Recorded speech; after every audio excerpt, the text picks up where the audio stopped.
ঠিক করেছিলাম একটু চা বানাবো, কিন্তু হঠাৎ তুলি আর কাগজ ডেকে বলল, চল আজকে চায়ের গল্প আঁকি। চায়ের পাতার বদলে হাতে উঠলো পেইন্ট ব্রাশ, আর কাপে চিনি বা দুধ নয়, শুধু কল্পনা। এই কাপ, এই প্লেট, সবই কাগজে। তবুও যেন গন্ধটা ঠিকঠাক চলে এসেছে মনের কোণে।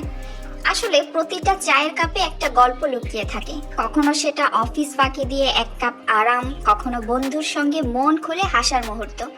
আর আজ আজ আমার চায়ের কাপটা বলছে, খেতে পারবো না, কিন্তু চোখের আরামে ভেসে যাব।